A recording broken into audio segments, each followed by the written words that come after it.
Miss Plum. Thanks for coming in today to talk about Jay. She's such a pleasure to have in class. I really enjoy her ability to work hard, give a helping hand around the class to myself and her peers, and the way she always has a positive attitude. I want to talk about the assessments I did for Jay. I did 4 assessments. They're a reading comprehension passage. I chose a short story, 1 page in length, for Jay to read to me. She was to read it aloud and answer a few questions afterward. The questions were based both explicitly on the reading and how well Jay can relate to the hypotheticals. The second one was a fluency assessment from the same passage. This assessed how quickly and accurately Jay can read. After 1 minute, I marked how far Jay read. The third assessment was based on spelling. This assessment told me where an appropriate starting point for Jay is when it comes to phonics or the way words work together. The last assessment was based on vocabulary. A series of words were presented to Jay, and she was responsible for telling me a definition for those words. The words started at a range that was at grade level, a few words above grade level, and then finally a few words that were below grade level. How often do you assess Jay? Jay will be assessed at the end of each quarter. The same assessments will be provided to Jay to receive maximum results for growth. Jay is a strong reader and was very open to these assessments. Jay has many strengths. Reading comprehension was her strongest area. She was able to answer all of the questions about the reading passage with ease. She was also able to relate the story to her life, which shows me that she understood the passage on a deeper thinking level.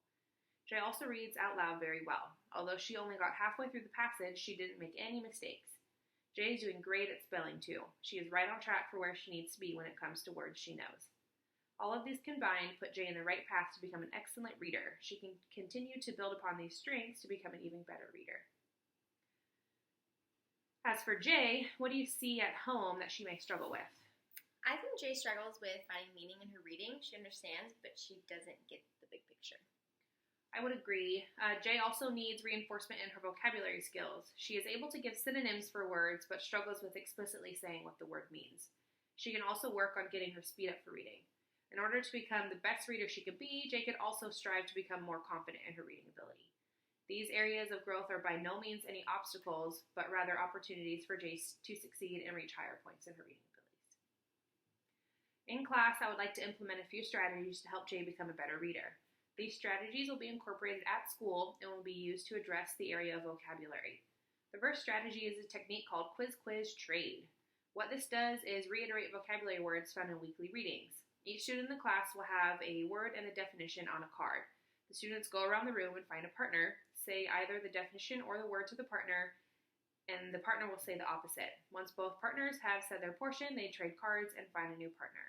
This strategy will be implemented bi-weekly or as a new unit appears. The second strategy used will be a personal word wall. Jay will be provided with note cards where she can write down words she doesn't know while reading. She will then look up the definition and write it on the note card. After the note card is clear and written out, she will put it in a word wall folder. This can be used as a reference and vocabulary enhancement throughout the quarter. It will be used daily during individual and whole group reading. The last strategy I want to implement with Jay is called shades of meaning. Jay does very well with finding words that mean the same thing and associating those words to scenarios. The shades of meaning incorporates both of those strategies while helping to find specific words.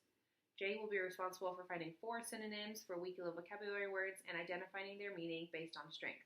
For example, big, large, enormous, huge, and massive are all the same meanings. All these words are the same, but they have different strengths when it comes to the depth of the word. These strategies will be supported with my help and help from her peers. I think she will strengthen the foundation Jay already has, and this will provide a lot of opportunity for her growth. What if the strategies don't work? Well, I have multiple resources and ideas that may work for Jay. If these strategies we talked about don't work well, then we can absolutely discuss different ideas. I want what is best for her, and if something's not right, I'm very open to change. These strategies should help Jay in the classroom, but it's only half the battle without your help. I'm requesting you help both me and Jay out in this process. You can help by asking Jay what different words she learned in class means and having her use them in sentences. This may be a casual effort and should only take a few minutes. It will reiterate the new words that Jay finds in class.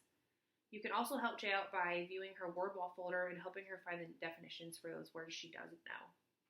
Sometimes Jay gets frustrated with not understanding. Is there a way to help her feel less frustrated at home? Yeah, it's okay for Jay to feel frustrated. It's a sign that she has opportunity to get better. If she gets frustrated at home, don't force her to continue. Give her time to reflect and move on to the new strategy. If the strategies are making her frustrated, we can revisit and find what best works for her. The last strategy I would like you to implement at home is if you ask Jay how she feels in class and what we can do to help her better. I only have a short amount of time with Jay in class, and you may have a better feel for what she needs when it comes at home. If you and I are in communications with each other about Jay, we can team up and really help her grow. How else can I assist you when it comes to support for Jay? If we could have email checkups on how Jay does in class, I would feel more comfortable. I like knowing how she does in a school setting. Okay. Do you need any additional resource for Jay so I can be supported at home? After today, what we have is a really good starting point. If I feel stuck at home, I will be sure to reach out to you for extra support. Okay. Do you feel comfortable with how Jay's doing? In my eyes, Jay's incredibly bright and has a lot of potential to grow. With our support, we can really push Jay to new academic levels. I hope to challenge Jay and identify what truly works for her and her learning abilities. Do you have any other questions? Okay, thanks for taking the time to come in. I appreciate it. Thank you.